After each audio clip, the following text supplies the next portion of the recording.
Saudara kaum muslimin rahimakumullah, harta adalah amanat dan akan kita pertanggungjawabkan. Allah melebihkan rizki sebagian kita dari yang lain agar kita saling tolong menolong, bantu membantu. Nabi janjikan, siapa yang meringankan beban saudaranya muslim di dunia, Allah akan meringankan bebannya di akhirat nanti. Sebuah jaminan dari baginda Nabi. Si orang yang kita bantu barangkali tidak bisa membalas, Allah yang akan membalas lewat jalan lain yang tidak pernah kita sangka-sangka. Selalu berusaha menyimpan sesuatu yang bisa membawa manfaat, baik untuk dirinya, untuk anak cucunya, maupun untuk keluarganya, untuk masa kini dan masa depannya. Kadang simpanan itu berbentuk uang, kadang berupa tanah, lain saat berbentuk pabrik, dan lain sebagainya. Sementara masa depan yang paling pasti adalah akhirat. Jika untuk masa depan dunia kita rela memeras keringat, membanting tulang, pergi pagi dan pulang petang, menyimpan uang, menyimpan tanah, menyimpan pabrik, pernahkah kita merenung jika satu saat kiamat datang, kita dibangkitkan dari kubur masing-masing, berdiri di padang mahsyar untuk mempertanggungjawabkan seluruh kegiatan hidup kita di dunia ini. Lalu kita akan menuju ke alam akhirat. Sudahkah kita mempunyai simpanan untuk akhirat kita? Pada pertemuan kali ini saya ingin menyampaikan sebuah hadis di mana Rasulullah sallallahu alaihi wasallam bersabda, arba'un min kanzil jannah. Simpanan sorga ada 4 macam. Yang pertama, ikhfa'us sadaqah, menyembunyikan sedekah. Saudara-saudara kaum muslimin, sebagaimana yang kita maklum bahwa Allah subhanahu wa ta'ala melebihkan sebagian rezeki dari kita terhadap yang lain. Ada yang kaya, ada yang setengah kaya, ada yang miskin, ada yang setengah miskin, dan selanjutnya. Ada yang gajinya kecil tapi penghasilannya gede. Ada yang penghasilannya gede tapi nggak punya gaji. Ada juga yang memang gajinya gede dan penghasilannya gede. Kelebihan rezeki merupakan sunnatullah dan tidak harus membuat kita merasa lebih dari yang lain. Bahkan sebaliknya, kelebihan itu harus membuat kita ringan tangan untuk menolong mereka yang memang memerlukan pertolongan. Kalau saudara diberikan ilmu, maka pertanyaan akhirat cuma satu, ilmumu kau amalkan untuk apa? Kalau saudara diberikan umur yang panjang, pengadilan akhirat juga bertanya satu, umurmu kau habiskan di mana?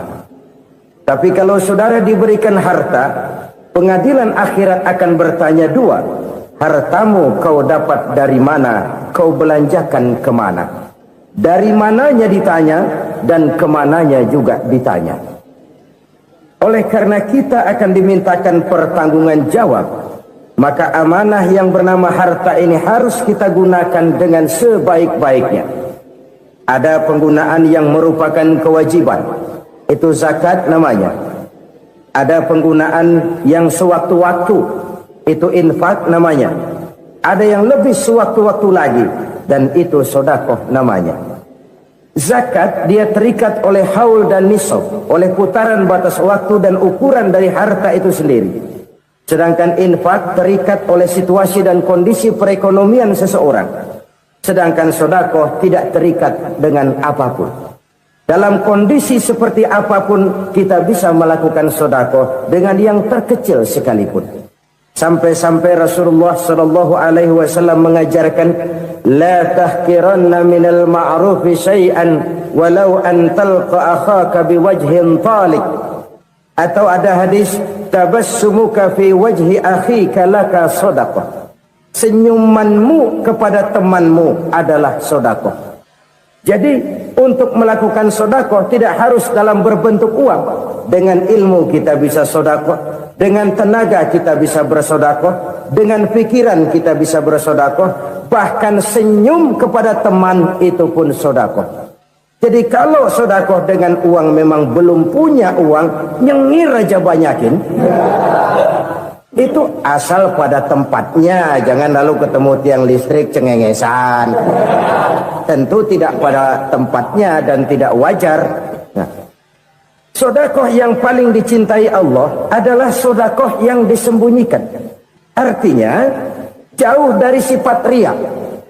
Kan kadang-kadang ada orang sedekah itu disebutkan namanya. Apa tidak bagus? Kalau memang niatnya ikhlas, ya bagus-bagus saja. Untuk memberikan sugesti kepada yang lain. Di Fulan bin Fulan nyumbang sekian, diumumkan. Boleh kalau niatnya untuk memberikan rangsangan kepada yang lain supaya dia menyumbang lebih besar dari orang tadi. Tapi kalau itu mendatangkan riya, maka sedekah yang paling dicintai Allah adalah sedekah yang disembunyikan. Tangan kiri saja tidak tahu apa yang diberikan oleh tangan kanan. Sedekah yang dilakukan dengan ikhlas akan merupakan perbendaharaan surga, tersembunyi dari pandangan orang lain, tidak seorang pun tahu. Karena memang sikap yang baik adalah melupakan kebaikan dan mengingat kesalahan. Itu salah satu ciri orang bahagia. Orang yang selalu mengingat kesalahannya dan berusaha melupakan segala kebaikannya. Kalau dia akan berada kebaikan, dia tidak bisa ikut, dia merasa rugi karena dia merasa belum pernah berbuat baik.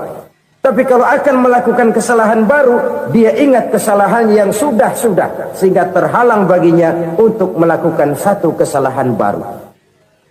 Demikianlah saudara-saudara, bahwa Allah melebihkan rizki sebagian kita dari yang lain, agar terjadi tolong-menolong dalam kehidupan ini. Jadi kesenjangan yang nature, kesenjangan yang alami, itu sunnatullah. Ada yang kaya, ada yang miskin, ada yang kelas menengah. Nah, kenapa lalu sekarang kita berusaha mengentaskan kemiskinan?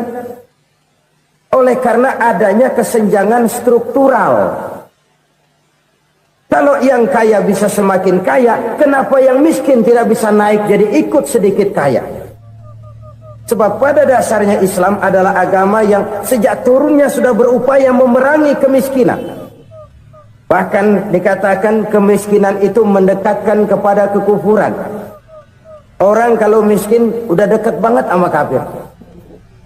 Gampang menjadi kafir. Berapa banyak saudara-saudara kita yang oleh karena soal perut, oleh karena soal materi, terpaksa meninggalkan dan menanggalkan akidahnya. Menjual petunjuk yang diberikan Allah dengan kesenangan dunia yang cuma sebentar ini. Na'udzubillah, thumma na'udzubillah. Jadi makin kita sembunyikan satu sedekah, semakin banyak perbendaharaan kita di surga. Sedekah yang paling dicintai Allah adalah sedekah yang disembunyikan. Malahan ada seorang sufi, dia punya kebiasaan kalau pergi sholat Jumat dia bawa uang, itu uang dia taruh di bawah tikar masjid. Dia niat sedekah kepada siapa saja yang nemuin itu duit. Maksudnya apa? Supaya yang nemuin nggak tahu siapa yang punya duit. Demikian dia saking ingin menyembunyikan sedekahnya. Karena sifat riya itu bisa memakan amal kita sendiri. Riya itu termasuk menyebut-nyebut kebaikan kita. Orang yang suka nepuk dada, sedikit-sedikit ngitungnya kalau nggak gua. Tuh kalau nggak gua tuh yang belah situ, kalau nggak gua, iya kalau nggak lu kenapa emang? Orang yang suka menepuk jasa, tuh biasanya memang begitu saudara-saudara. Kalau perang lagi berkecamuk, orang nggak sempat ngaku jadi pahlawan. Tapi begitu perang selesai, yang kagak kenal bedil ngaku pahlawan, mas. Itu sesuatu yang biasa. Oleh karenanya, orang-orang yang ikhlas dalam bersedekah, disembunyikannya sedekah itu, Allah cinta betul. Malahan ada hadis memberikan jaminan, inna sedaqatal mar'il muslimi tazidu fil umri wa tadfa'u mitatas su'i. Sesungguhnya sedekahnya seorang mukmin tazidu fil umri, bisa menambah umur panjang. wa tadfa'u mitata su'i, dan menyelamatkan manusia dari mati secara su'ul khatimah. Jadi siapa yang kepengen panjang umur, banyaklah sedekah. Yang bosan hidup, pelit terus. Sedekah menambah panjang umur dan menyelamatkan manusia dari mati secara su'ul khatimah. Pak, katanya umur itu nggak bisa ditambah, nggak bisa dikurangin. Kapan? Kalau ajal sudah datang. Fa idza jaa ajaluhum la yastakhiruna sa'atan wa la yastaqdimun. Kalau ajal datang tidak bisa dimajukan, tidak bisa dimundurkan. Itu kalau ajal sudah datang. Tidak bisa lagi umur ditambah dikurangi, sudah datang. Tapi kalau belum datang, itu kan haknya Allah. Mau ditambah, mau dikurangi, hak prerogatif Allah. Sebagai pencipta manusia, Allah maha kuasa dan maha mampu. Sedekah ini menambah panjang umur dan menyelamatkan manusia dari mati secara su'ul khatimah. Itu orang mati kan sama ya, kondisinya mati, nggak nafas. Tapi hakikat mati kan lain-lain. Ada yang mati itu husnul khatimah, baik akhirnya. Misalnya lagi ngaji mati, lagi sholat mati, lagi sedekah mati. Ini yang dinamakan dengan husnul khatimah, baik di akhirnya. Sebaliknya ada yang su'ul khatimah, jelek di akhirnya. Ini yang jadi catatan akhir. Lagi nyekek botol, mampus. Lagi banting kartu, modar. Su'ul khatimah, jelek pada akhirnya. Sedekah menyelamatkan manusia dari mati secara su'ul khatimah. Dan kita semua kepengen mendapat husnul khatimah, jauh dari su'ul khatimah. Oleh sebab itu yang bisa menyelamatkan kita dari penyakit itu antara lain adalah sedekah yang disembunyikan, yang dikerjakan dengan ikhlas karena Allah, tidak karena kepengen dipuji orang, tidak karena ingin dikatakan orang pemurah. Sebab orang dermawan itu orang yang memberi tanpa harus diminta. Kalau masih harus diminta, ya belum dermawan namanya, masih harus diminta. Kalau nggak diminta ya tulus, lolos, polos. Saudara-saudara kaum muslimin rahimakumullah, harta adalah amanat dan akan kita pertanggungjawabkan. Allah melebihkan rizki sebagian kita dari yang lain agar kita saling tolong menolong, bantu membantu. Nabi janjikan, siapa yang meringankan beban saudaranya muslim di dunia, Allah akan meringankan bebannya di akhirat nanti.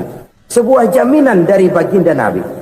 Si orang yang kita bantu barangkali tidak bisa membalas, Allah yang akan membalas lewat jalan lain yang tidak pernah kita sangka-sangka. Ada orang tanya, Pak, ini ada orang nyumbang masjid sambil marah-marah, bagaimana? Saya bilang, sumbangannya aja ambil, marahnya jangan. Marahnya jangan diambil, itu urusan dia. Saudara-saudara kaum muslimin rahimakumullah, umat Islam ini kan umat yang punya potensi besar. Kadang kita merenung, kenapa kadang-kadang pembangunan masjid kok lambat sekali? Kalau hotel hari ini peletakan pertama, bulan depan peresmian. Supermarket hari ini peletakan batu pertama, minggu depan peresmian. Tapi kalau sudah yang namanya masjid, kadang-kadang peletakan batu pertama sekaligus jadi batu terakhir. 3 tahun, 4 tahun, campur nebar jalak di jalanan, duit dijaring kayak ikan sepat. Apa tidak ada orang Islam yang kaya? Banyak. Apa tidak ada pengusaha muslim yang jadi konglomerat? Ada. Lalu yang belum banyak itu yang komit terhadap nilai-nilai agamanya. Akhirnya kita jatuh jadi umat yang lemah. Belum ada pengusaha konglomerat muslim buka pabrik supermi cap bedug misalnya umpamanya, atau pabrik kecap cap sorban supaya identitas keislamannya sedikit kelihatan. Kita jatuh jadi umat yang lemah karena potensi tidak terinventarisir dengan baik. Kita ini ibarat kompor yang cuma matengin nasi orang lain. Potensi kita dimanfaatkan oleh orang lain. Ukhuwah Islamiyah kita baru terbatas kepada silaturahmi. Ukhuwah di bidang ekonomi kita lemah, ukhuwah di bidang kebudayaan kita lemah, apalagi ukhuwah di bidang politik kita lebih rapuh lagi. Padahal ukhuwah itu adalah totalitas kehidupan manusia, menyangkut ipolek sosbud, memerlukan nilai-nilai ukhuwah. Jadi oleh karena itu mari kita menyadari di dalam harta kita, walaupun kita yang cari pergi pagi pulang sore peras keringat banting tulang, di sana ada harta anak yatim, di sana ada hak masjid, di sana ada hak pesantren, di sana ada hak jihad. Berbahagialah seseorang apabila dia oleh Allah dijadikan keran. Keran itu menyimpan air, tapi tidak untuk dirinya, tapi disalurkannya kepada mereka yang memang memerlukannya. Saudara-saudara kaum muslimin rahimakumullah, ini yang pertama. Jadi perbendaharaan surga adalah menyembunyikan sedekah. Orang lain nggak tahu, kita pun nggak pernah ngitung-ngitung. Kita anggap lewat begitu saja, padahal itu deposit akhirat. Satu. Yang kedua, perbendaharaan surga itu apa? Wa kitmanul musibah, menyembunyikan kesulitan. Kadang orang takut menghadapi kesulitan, tapi makin kita merenung, hidup ini kan sebenarnya urusan. Takut sama urusan, ya jangan hidup. Tandanya orang hidup itu kalau punya urusan. Urusan melupakan problem, problem sering menimbulkan kesulitan.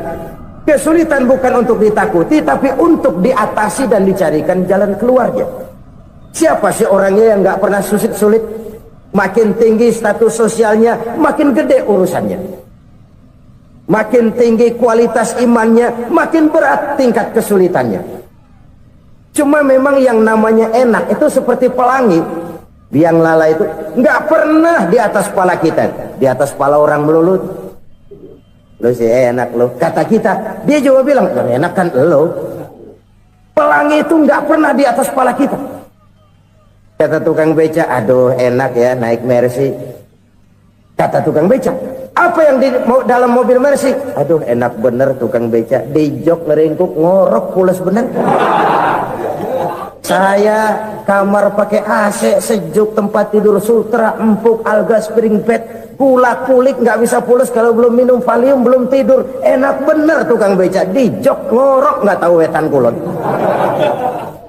Si tukang beca bilang yang di Mercy enak, yang di Mercy bilang tukang beca enak. Inilah enak, nggak pernah di atas kepala kita, di atas kepala orang lain melulu enak itu. Nah, saudara-saudara, yang merupakan perbendaharaan surga itu orang yang bisa menyembunyikan kesulitan, baik pribadi ataupun rumah tangga. Ini terutama rumah tangga yang jadi soalnya. Kadang-kadang kita ini kalau senang, sebaliknya kalau senang kita diam, kalem aja, cuek. Banyak banget duit kita bawaan, diam aja udah. Malah ketemu orang takut. Tapi begitu susah, sekampung tahu. Padahal Nabi mengajarkan perbendaharaan surga itu menyembunyikan musibah, menyembunyikan kesulitan. Kalau enak, cerita sama orang-orang. Kalau nggak enak, rasain sendiri, tekan sendiri, atasin sendiri.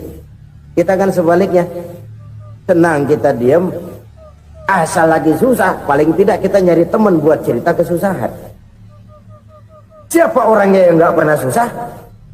Cuma soalnya bagaimana kita mengatasi kesusahan itu sendiri. Begitu juga misalnya kalau orang sudah berumah tangga, itu orang tuanya harus menjadi tempat dia cerita yang enak-enak saja. Yang nggak enak rasain berdua, selesaikan berdua, atasin berdua. Jangan dibalik. Asal senang diam, giliran susah saja. Maknya laporan. Terbalik. Bisa menjaga security informasi. Maka nama bayam keluar diam, malah seluitan. Enak amat lu makan daging ayam. Security informasi. Saudara-saudara kaum muslimin rahimakumullah, ujian yang terberat itu yang pernah diberikan kepada para nabi para rasul, para aulia, para ulama, makin tinggi keimanan, makin berat bentuk kesulitan. Ayo saya kemukakan satu contoh saja. Ada seorang nabi yang kaya, nabi kaya, namanya Nabi Ayub.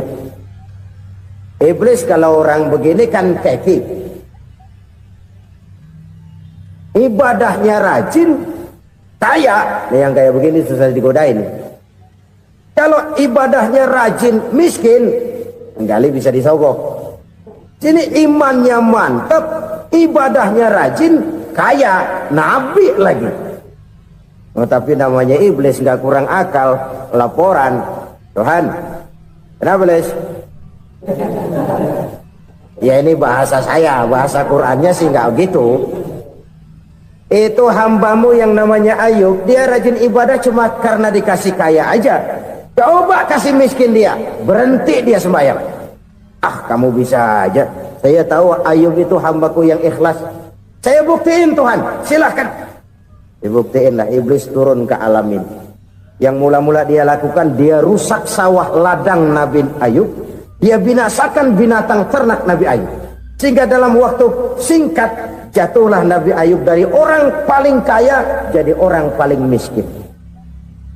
Beliau masih ibadah di mihrab dalam masjid. Datang iblis. Saudara Ayub, ya, lagi ngapain? Ibadah. Nyembah Allah, nyembah Allah. Oh, percuma. Kenapa? Tuhan yang ente sembah nih, dia udah bikin miskin ente. Sawah ladang ente hancur lebur, binatang ternak binasa. Sekarang ente jadi orang paling miskin. Ngapain nyembah Tuhan kayak begitu? Tekor. Udah berhenti dah ibadah, berhenti ibadah. Ini iblis sama Tuhan laporannya lain, yang dikerjakan kepada Nabi Ayub juga lain.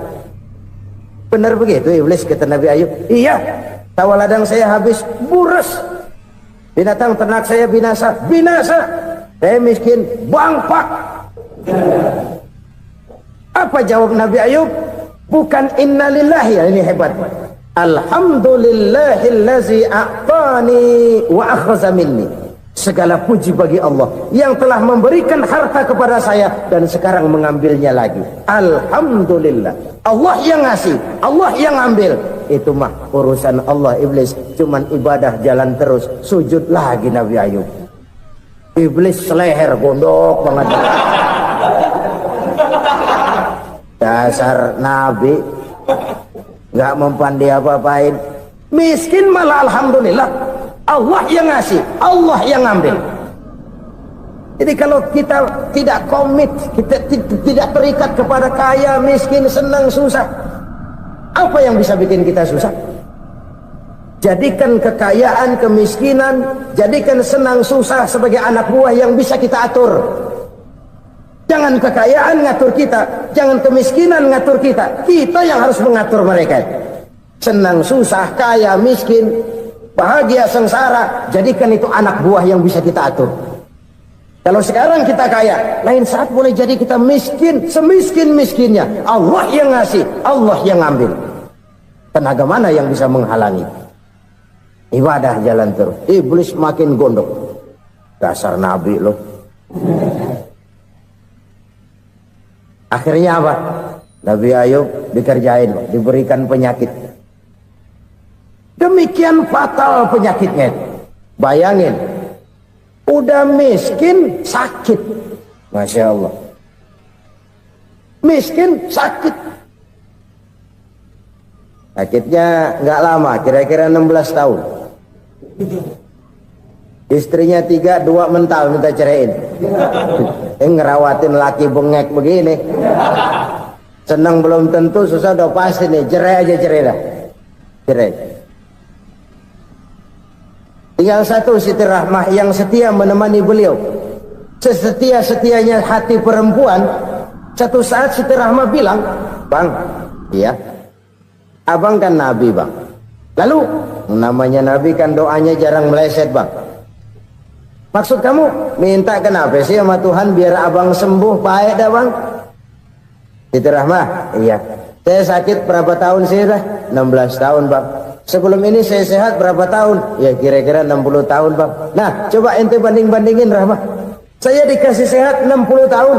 dikasih sakit 16 tahun, sudah nggak sabar mau doa kepada Allah minta sembuh. Saya malu kepada Allah. Diuji dengan yang luar biasa seperti ini, tidak mengganggu stabilitas kehambaannya. Dia tetap menghamba kepada Allah Subhanahu wa ta'ala. Saudara-saudara kaum muslimin rahimakumullah, kunci menghadapi kesulitan itu apa? Allah jelaskan dalam satu ayat, wa basyiris sabirin alladzina iza asabathum musibah qalu inna lillahi wa inna ilaihi raji'un. Gembirakan orang-orang yang sabar. Siapa mereka itu? Yang apabila mendapat musibah mereka kembali kepada keyakinan dasar, segalanya dari Allah dan segalanya akan kembali kepada Allah. Ini konsepsi dasar dari sikap muslim dalam menghadapi berbagai kesulitan. Segalanya dari Allah, segalanya akan kembali kepada Allah. Kalau ini sudah kondisi dasarnya, maka kita akan lapang menghadapi kenyataan bagaimanapun pahitnya.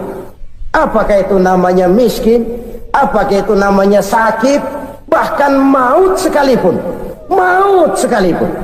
Segalanya dari Allah, segalanya akan kembali kepada Allah. Ini sikap hidup, bukan sekedar ucapan. Kita kadang-kadang menjadikannya sebagai ucapan. Mulutnya sih nggak berhenti, innalillahi wa inna ilaihi raji'un, tapi nangisnya terus gerung-gerungan. Bukan itu, ini kesadaran moral. Kalau segalanya dari Allah, segalanya kembali kepada Allah, kan sebenarnya cuma nunggu giliran. Hari ini saya nyembayangin dia, entah hari apa saya disembayangin orang. Hari ini saya antar dia ke kubur, entah hari apa orang nganterin saya ke kubur. Hari ini saya tahlilkan dia, entah nanti kapan orang tahlilkan saya. Segalanya dari Allah, segalanya akan kembali juga kepada Allah. Oleh sebab itu saudara-saudara, kesulitan bukan untuk ditakuti. Kesulitan justru untuk diatasi, dicarikan jalan keluarnya. Dan tidak ada orang yang tidak pernah mendapat kesulitan. Tidak ada. Semakin tinggi status sosial, semakin tinggi kualitas keimanan, semakin besar juga tingkat kesulitan. Hanya saja bagaimana cara kita mengatasinya. Dan Al-Quran menyatakan, inna ma'al usri yusra. Di balik kesulitan itu pasti ada kemudahan. Roda itu berputar. Karena itu Rasulullah sallallahu alaihi wasallam mengingatkan kepada kita, ta'arraf ila Allahi fir raha ya'rifka fis syiddah. Ingatlah kepada Allah di waktu kamu senang, supaya Allah ingat kepada kamu di waktu kamu susah. Kalau waktu senang kita ingat kepada Allah, kita susah, Allah tidak akan meninggalkan kita.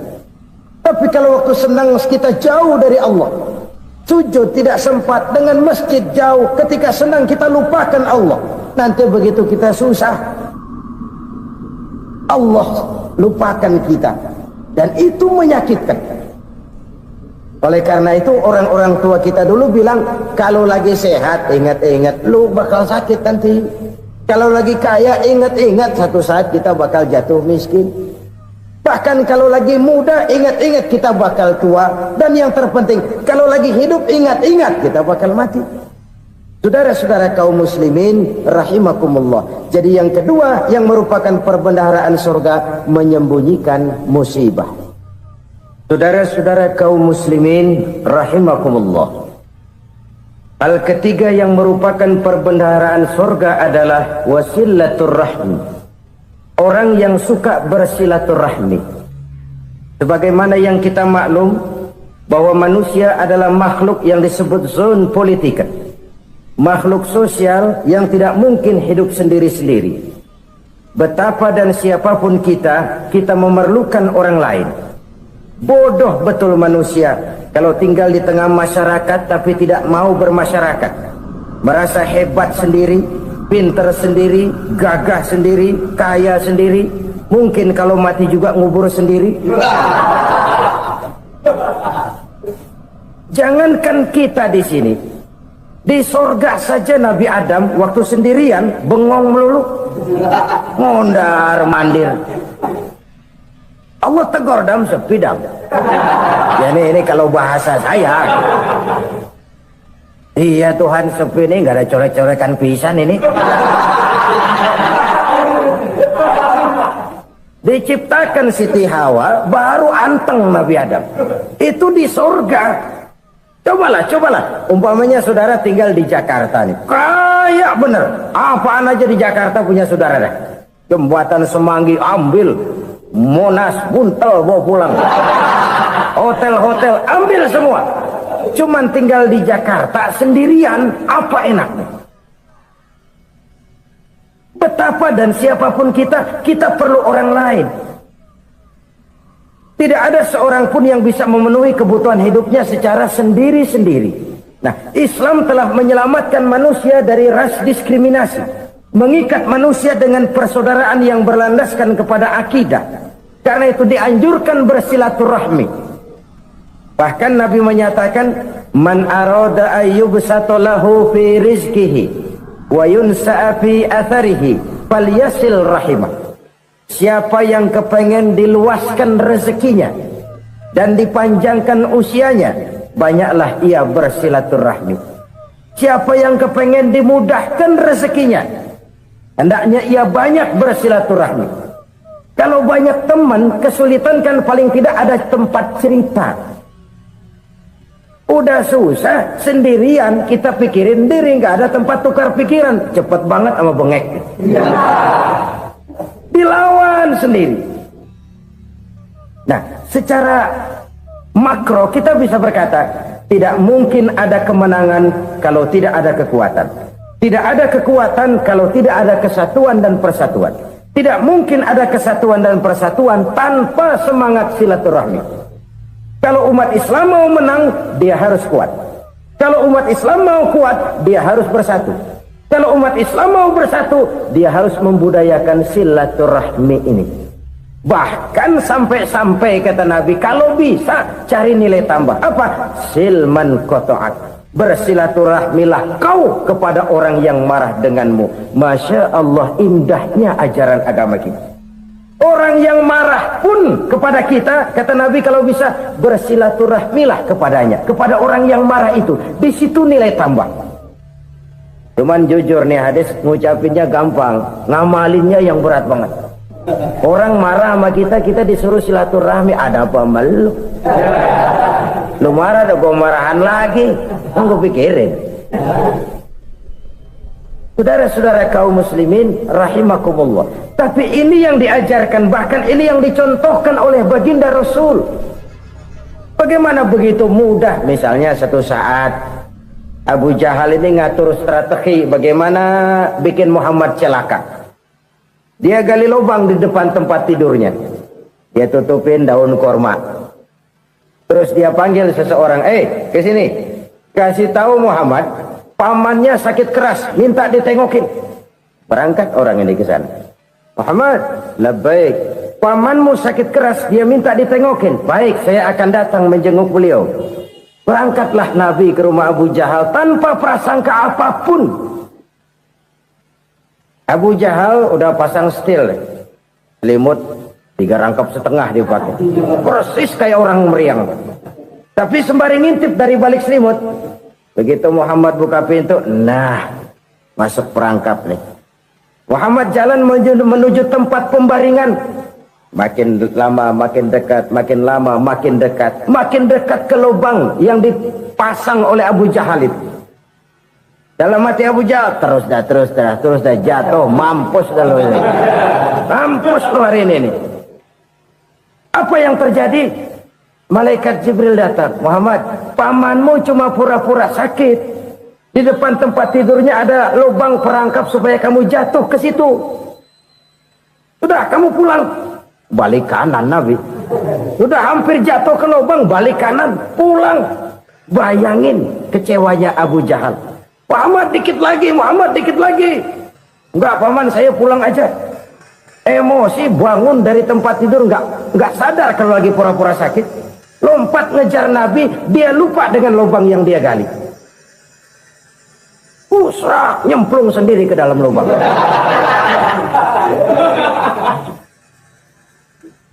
Nabi terus berlalu. Ini terjadi keanehan. Jatuh ke lubang yang dia gali itu sebenarnya nggak terlalu dalam ya, antara 3-4 meteran lah. Tolong saya jatuh ke lubang ini. Datanglah pelayan-pelayannya itu. Angkat saya dari sini. Oh, yang ngulurin tambang. Satu gulung belum juga nyampe itu tambah. Kurang beli lagi ke warung. Sambung ulur lagi enggak juga bisa sampai. Wah ini kerjaan Muhammad ini. Tolong siapa salah seorang kamu ke rumah Muhammad, kasih tahu encangnya kecebur. Minta ditolongin. Sampaikan kepada Rasul. Kenapa? Pamanmu jatuh ke lubang, Muhammad minta tolong diangkatin. Tambang udah nyambung-nyambung nggak nyampe juga. Ya nanti saya datang saya tolong. Coba ini. Nyata-nyata orang berniat jahat mau mencelakakan dia. Datang dia menolong. Ini yang disebut air tuba dibalas air susu ya ini. Bukan sebaliknya. Air tuba dibalas air susu. Paman, kecebur ya? Iya Muhammad, tolong ini. Pegang tangan saya. Nabi ulurkan tangannya, nyampe. Dipegang oleh Abu Jahal, diangkat ke atas. Sampai atas, apa kata Abu Jahal? Sihirmu memang hebat Muhammad. Udah ditolongin dikata sihir. Yang enak kita kemplang kan itu orang begitu. Urusan apa? Tapi inilah akhlak. Kalau bisa kamu bersilaturahmilah dengan orang yang marah kepadamu sekalipun. Orang marah kita tetap baik. So, kalau kita berbuat baik sama orang yang memang baik, rasanya sih biasa-biasa aja. Orang baik kita baik lagi, ya draw aja, belum ada nilai tambah di situ. Baru ada nilai tambah kalau kita bisa berbuat baik kepada orang yang nyakitin kita. Itu namanya kita setingkat di atas dia. Dia sakitin kita, kita berbuat baik sama dia. Dia pelit sama kita baik sama dia. Dia marahin kita deketin dia. Di situ kita punya nilai tambah. Jadi siapa yang ingin diluaskan rezekinya kata Nabi dan dipanjangkan umurnya, hendaklah ia banyak-banyak bersilaturahmi. Sederhana sebenarnya silaturahmi, tapi silaturahmi membangkitkan semangat kesatuan dan persatuan. Kesatuan dan persatuan melahirkan kekuatan. Dalam matematika 1 ditambah 1 pasti 2. Tapi di tengah masyarakat, 1 orang takut ditambah 1 orang takut, hasilnya jadi 2 orang setengah berani. Kenapa setengah berani? Karena udah berdua. Tadi pan takut sendirian. Kalau dia kumpul turu-turu takut lah jadi berani. Kita yang lemah, kita yang tidak berdaya, kita yang miskin, kalau mau kompak bersatu, apa yang nggak bisa kita kerjain?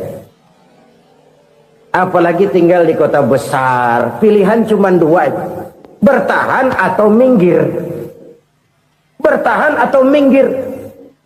Untuk bisa bertahan harus mampu bersaing. Untuk mampu bersaing harus punya keahlian. Keahlian harus ditunjang dengan pendidikan, ditambah oleh kekompakan sebagai umat. Udah miskin mencar mulu, orang injak kita. Orang nggak pandang urusan apa yang malu. Oleh karena itu silaturahmi pada hakikatnya merupakan roh dari ukhuwah yang diajarkan oleh agama kita. Bagaimana Islam menyelamatkan masyarakat manusia dari ras diskriminasi, mengikat manusia, dan tidak ada persaudaraan yang lebih indah selain persaudaraan yang diikat dengan nilai-nilai akidah. Sepanjang orang di jalan Allah, itulah saudara kita. Keluar dia dari jalan Allah, selesailah persaudaraan sampai di situ. Karena itu, kalau ingin menyimpan sesuatu di surga, banyaklah bersilaturahmi. Datang ke rumah ini, datang ke rumah itu, dan lain sebagainya. Itu simpanan kita di akhirat nanti. Ini yang ketiga. Saudara-saudara, yang keempat, perbendaharaan surga itu apa? Wa qawlu la hawla wa la quwwata illa billah.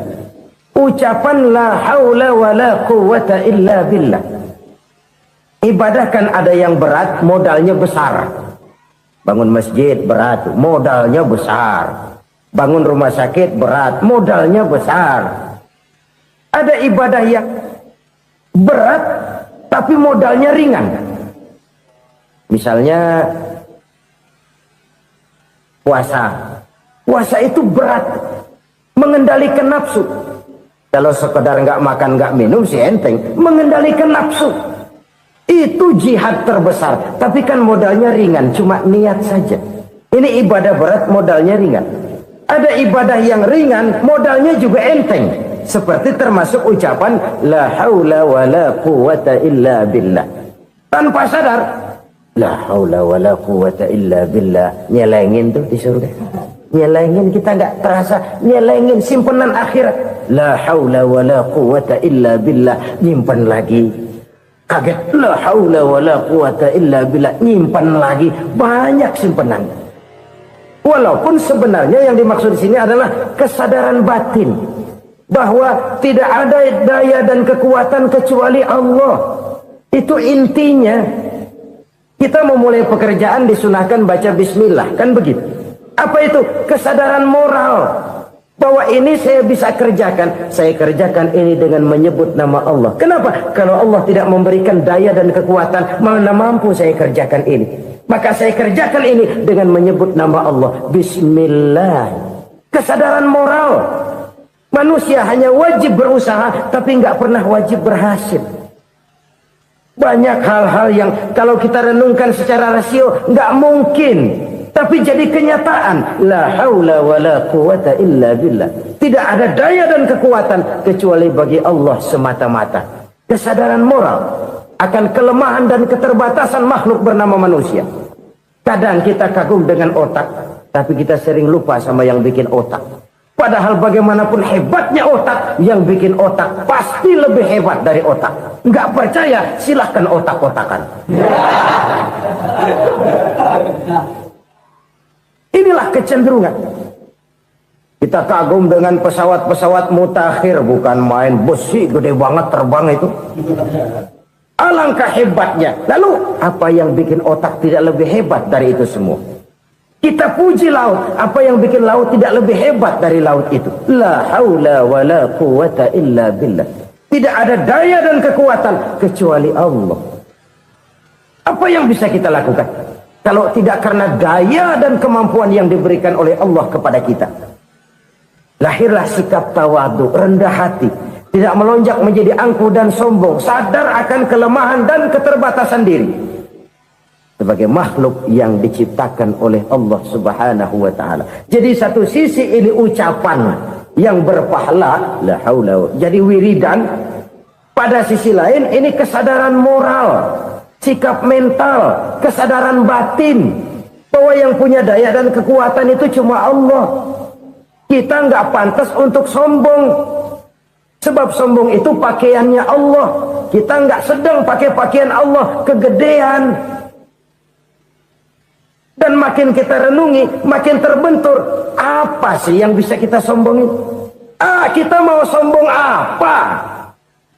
Kaya? Pintar? Itu kan semua relatif. Di atas langit masih ada langit lagi. Jadi oleh karenanya, marilah kita menyadari.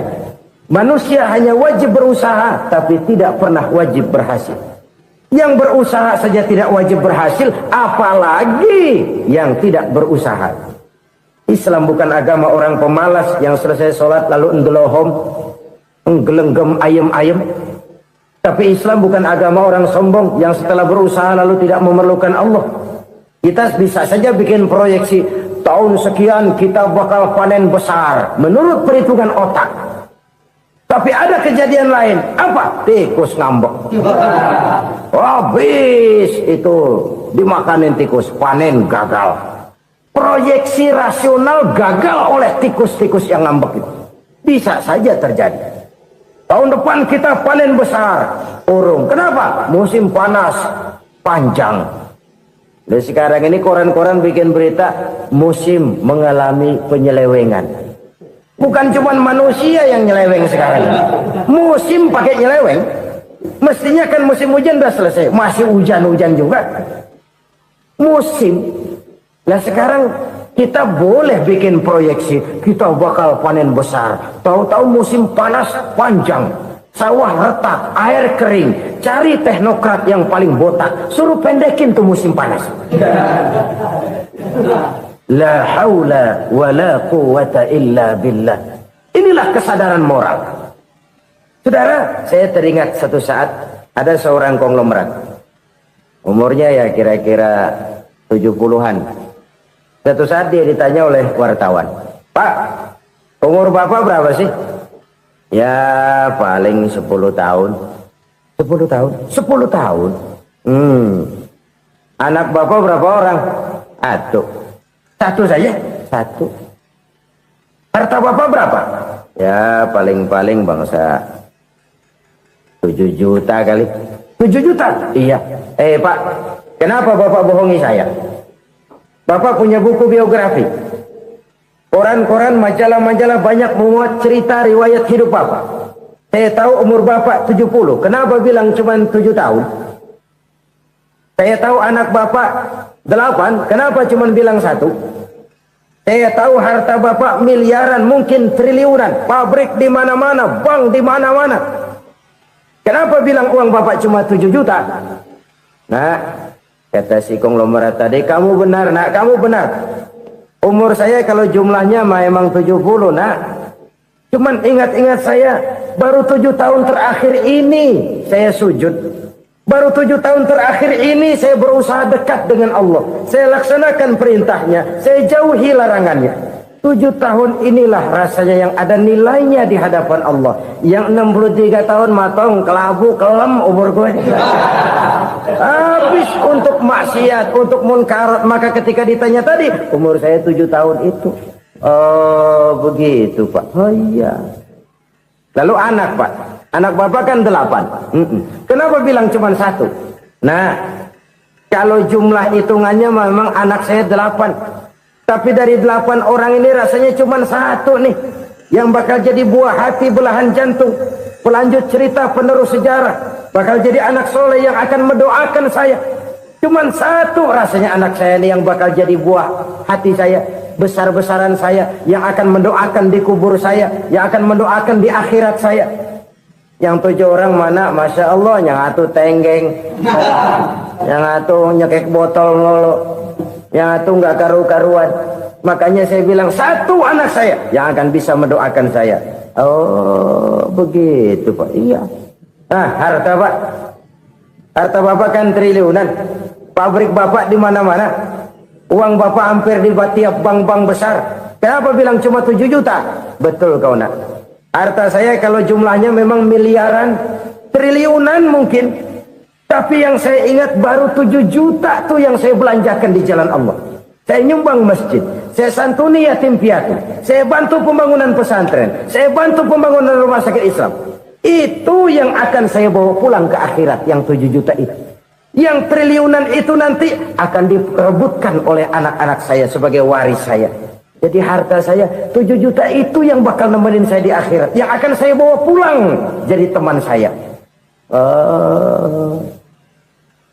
Saudara-saudara kaum muslimin, jangan-jangan orang tua itu adalah kita-kita ini.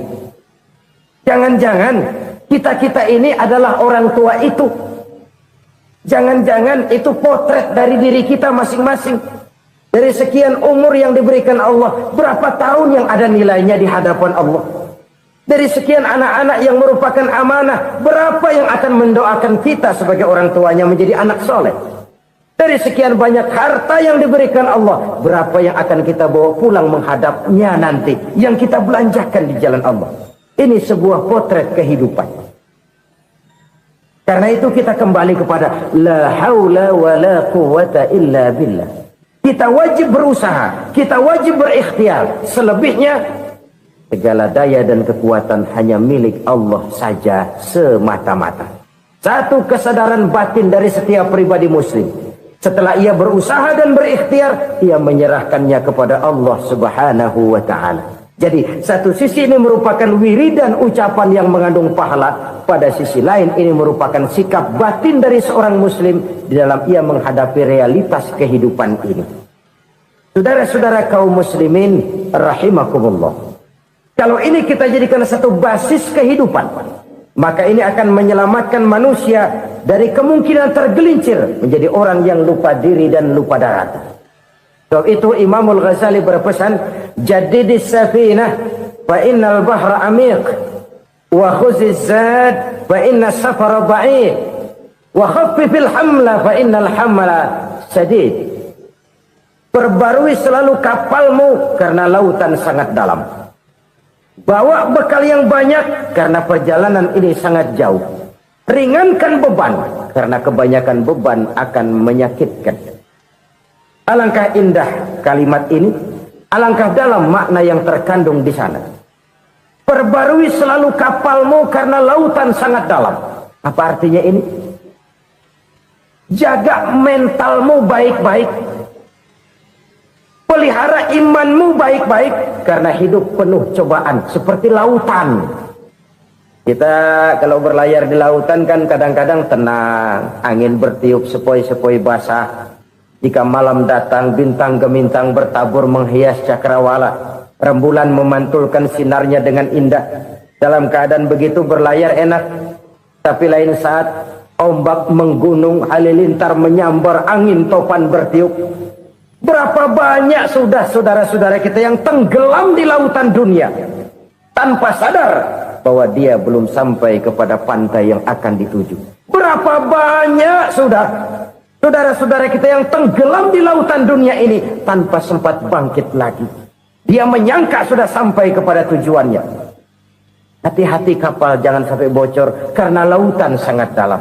Iman ini jaga baik-baik karena hidup penuh dengan ujian. Wa khuzizat fa inna safara ba'id. Bawa bekal yang banyak karena perjalanan sangat jauh. Saudara mau ke Bandung, bawa duit. Saudara mau ke Surabaya, banyakan lagi duitnya. Saudara mau ke Mekah, gepokan, iketan tuh duit, nggak lembaran lagi. Makin jauh perjalanan, makin banyak bekal yang harus kita bawa. Kalau saudara dari Jakarta mau ke Surabaya, kagak bawa duit berangkat juga, itu sih bukan berani namanya, nekat. Sampai Surabaya belum tentu, sengsara di jalan udah pasti. Kenapa? Nggak bawa bekal berangkat. Sama juga kita nih, misalnya belum sempat sembahyang, mati. Waduh, berani banget orang. Belum punya bekal, mati. Sengsara di jalan. Atau bekal tidak cukup. Dari Jakarta saudara mau ke Surabaya, bawa duit 500 perak. Paling jauh Cikampek nyampenya itu. Paling jauh itu. Antara jauhnya perjalanan dengan bekal yang saudara bawa tidak seimbang. Hidup ini perjalanan panjang. A walking tour. Dimulai dari alam arwah. Sebelum jasad diciptakan, roh diciptakan lebih dulu. Dari situ pindah ke alam rahim. Dari alam rahim pindah ke alam dunia. Dari alam dunia pindah ke alam barzah. Baru menuju akhirat. Satu perjalanan panjang. Kalau bekal tidak bawa, sengsara di jalan. Bawa bekal yang banyak karena perjalanan ini sangat jauh. Wa khaffifil hamla, ringankan beban karena beban itu cuma akan menyulitkan. Kalau bekal itu sih keperluan, tapi beban nggak kita perluin, cuma ngeberat-beratin. Apa ini beban? Dosa, kecurangan, kebatilan, kezoliman, ketidakadilan, kesewenang-wenangan. Itu akan jadi beban kita di akhirat. Alangkah celakanya, perjalanan panjang, bekal tidak bawa, beban kelewat banyak, alamat sengsara di jalan. Pahala tidak ada, dosa berlipat ganda. Na'udzubillah, summa na'udzubillah. Kalau kita rangkum nasihat Al-Ghazali dengan kisah si konglomerat tadi, kita akan mengambil kesimpulan. Pertama, bekal terbaik dalam menghadapi gejolak kehidupan ini tidak lain adalah iman. Yang kedua, pahala dan dosa. Dua hal kontroversial. Pahala adalah bekal, dosa adalah beban. Tapi kita sekarang kan tidak begitu terangsang kepada yang abstrak. Orang berlomba mencari yang konkret-konkret saja. Yang real. Kalau memang dosa, benjol dong. Kira-kira begitu. Kira-kira begitu. Persis orang Yahudi dulu. Orang Yahudi itu kan pernah minta kepada Nabi Musa. Ya Musa, lan nu'mina laka hatta narallaha jahrah. Musa, kami nggak bakal mau beriman kepada Allah kalau belum kami lihat Allah ada nongkrong di depan kami. Kalau memang Tuhan ada, taruh dong di depan kami. Mau yang konkret-konkret saja. Kalau memang dosa, benjol dong. Kalau memang pahala, berasa dong. Orang terangsang kepada yang real, yang konkret-konkret saja. Karena itu, Untuk mengejar dosa orang mau bayar. Tapi untuk mengejar pahala walaupun tidak bayar, orang segan. Ini yang dikatakan oleh Nabi, kamu mengharapkan ke surga tapi kamu berat melaksanakan sesuatu yang bisa membawa kamu ke surga. Kamu ingin jauh dari neraka tapi tiap saat kamu lakukan perbuatan-perbuatan yang justru menjerumuskan kamu ke neraka. Idda'aitum an-najata minan nar wa ramaitum fiha anfusakum. Kamu ingin selamat dari neraka, tapi kamu lemparkan diri kamu ke neraka. Kamu ingin masuk surga, tapi berat sekali kamu lewat melakukan perbuatan-perbuatan yang bisa menyampaikan kamu di surga. Saudara-saudara kaum muslimin, rahimakumullah. Jadi hal keempat yang merupakan perbendaharaan surga adalah la haula wa la quwata illa billah. Satu sisi ini merupakan ucapan yang memperberat timbangan akhirat. Pada sisi lain ini merupakan sikap hidup seorang muslim. Kesadaran batin yang sangat dalam bahwa tidak ada daya dan kekuatan kecuali Allah. Dan itu kita simbolkan pada saat memulai pekerjaan dengan Bismillah. Dengan menyebut nama Allah. Satu kesadaran moral. Saya hanya bisa melakukan ini karena diberikan daya dan kekuatan oleh Allah. Lahirlah sikap tawadu, rendah hati, tidak melonjak menjadi angkuh dan sombong. Saudara-saudara, sampai sini dulu jumpa kita kali ini. Semoga 4 perbendaharaan surga ini dapat kita lakukan, yang kelak akan merupakan bekal kita di kemudian hari nanti. Amin ya rabbal alamin. La ilaha illallah, bahwa tidak ada Tuhan yang perlu disembah selain daripada Allah subhanahu wa ta'ala. Ini hakikatnya merupakan inti daripada ajaran rasul-rasul terdahulu. Kenapa? Seluruh rasul bersumber dari satu sumber yang sama, yaitu dari Allah subhanahu wa ta'ala. Maka prinsip ajaran ketuhanan yang mereka bawa tentu saja sama. Nabi Adam mengajarkan la ilaha illallah. Nabi Nuh mengajarkan la ilaha illallah. Cuma tentu sambungannya Nuh Rasulullah. Nabi Ibrahim mengajarkan la ilaha illallah, Ibrahim Rasulullah. Nabi Musa mengajarkan la ilaha illallah, Musa Rasulullah. Bahkan Nabi Isa mengajarkan la ilaha illallah, Isa Rasulullah. Dan Nabi Muhammad mengajarkan la ilaha illallah, Muhammadur Rasulullah. Akhlak manusia kepada Allah dengan menanamkan tauhid. Jadi kalau ingin berakhlak yang benar kepada Allah, jaga tauhid, pegang teguh akidah. Saudara-saudara kaum muslimin rahimakumullah. Lawan daripada tauhid adalah kufur. Kufur bisa 2. Bisa kufur iman, bisa kufur nikmat. Kufur itu sifatnya, kafir itu orangnya. Ada orang kufur iman, dan ini merusak akhlak kepada Allah subhanahu wa ta'ala. Kufur iman itu kadang-kadang bentuknya syirik, orangnya disebut musyrik. Kufur iman itu kadang-kadang bentuknya nifaq, orangnya disebut munafik. Kufur iman itu kadang-kadang bentuknya riddah, orangnya disebut murtad. Ini merupakan jenis daripada kufur-kufur iman dan tergelincirnya manusia daripada akhlak kepada Allah subhanahu wa ta'ala. Benar, di zaman sekarang kita tidak menyembah berhala. Memang di zaman sekarang kita tidak menyembah patung. Iya, kita tidak berkeyakinan Tuhan lebih dari satu. Tapi kadang-kadang akhlak kita kepada Allah sering lentur dan luntur.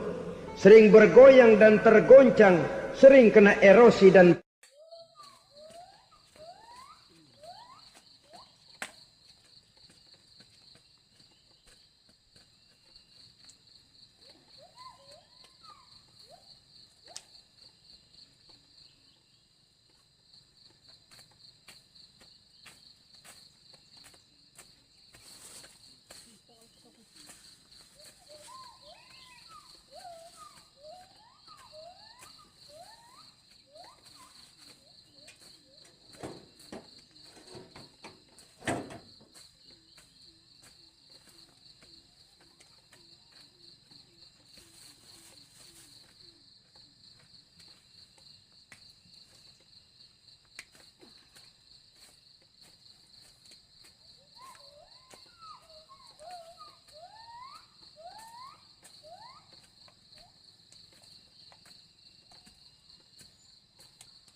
enggak?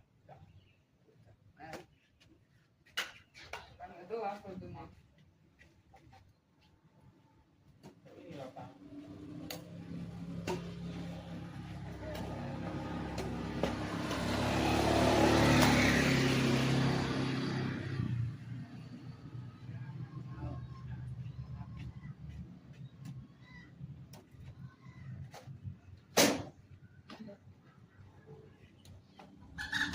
Ayam.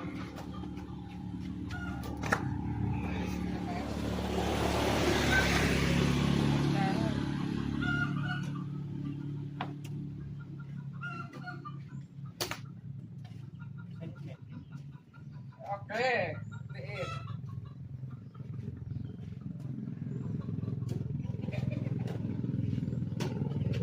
Wow.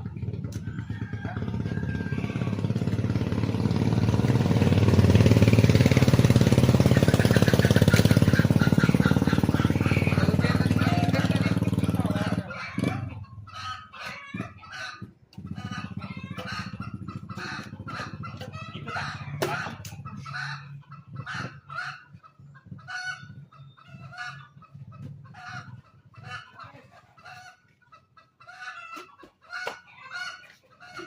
Bisa ke? Bisa kering. Ah. Nah. Kejar. Hilang lagi koknya. Biar butang kali. Datang. Kakinya tanjir. Ini. Datang. Udah ke bawah. Datang. Is, di laut. Lawan saya. Eh.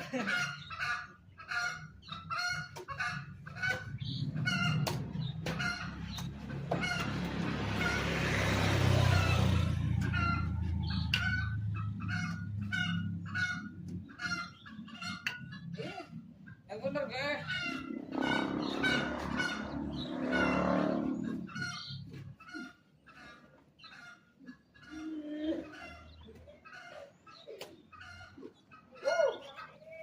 Gimana mau atlet kamu? Sama aja nggak sih nggak benar. Nih. Bukan? Nah, cemesan juga gua segini. Gini. Nah. Bawa kamera cepetan saya. Ngemes di bawah. Aneh, ngemes bawah. Bukan? Bola kedua ngemes itu. Cepetan aja Pak. Tuh kan? Bola kedua, atlet. Bola kedua, kamu atlet, kamu di ini. Tuh kan? Bola kedua, atlet. Bola kedua. Gimana sih Kak? Nggak bisa ngemes.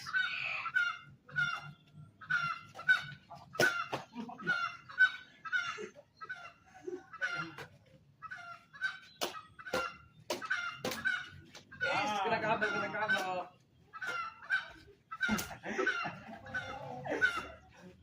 Mati langkah kamu.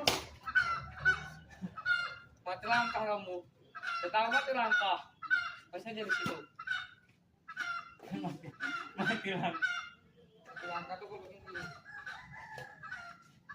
Lemah. Lemah. Ya, nah. Ambil.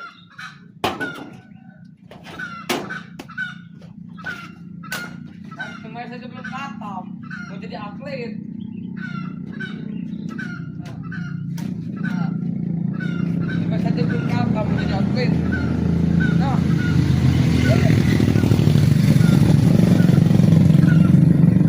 Nah, kemarin sudah oke. Ampun.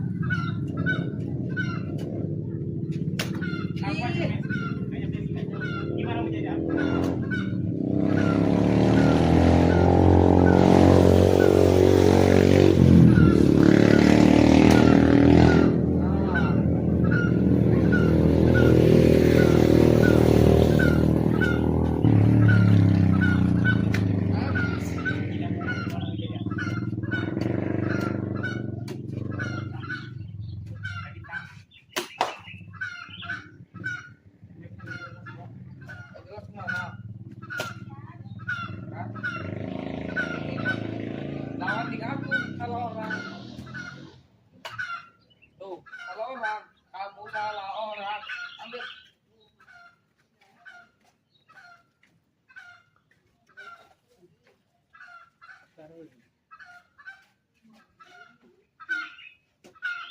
kan?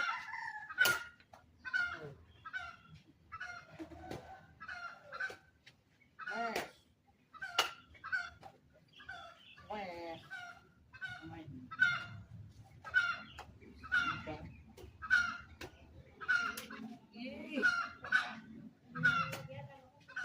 Tuh kan? Bawah, mana ada main bola? Main apa? Tuh, main atas, main atas. Nah, Bukan, nggak nyampe. Gimana mau jadi apa ya? nggak nyampe gimana mau jadi atlet? Nah, tutor, tutor, tutor. Oh, Ginting. kamu ngasih tim terus. Nah, Gimana mau jadi terus? tutor, tutor, Lagi kan? tutor, kejar.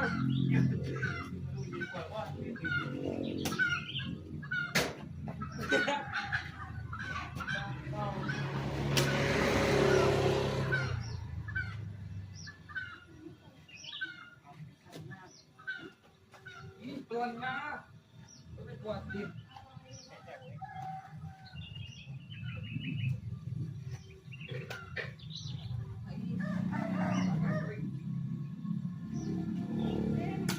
Ya, Berapa ya? 86. Tertuju. Rusak kamu ini.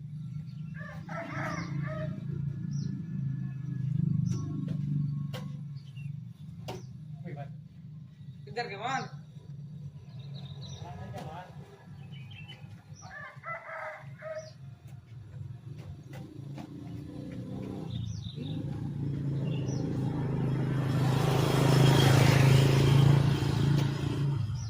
Ih, kejar gimana? Olahraga berapa menit kita, Bang? Yang lama sih 5 menit. Udah? Udah 5 menit belum?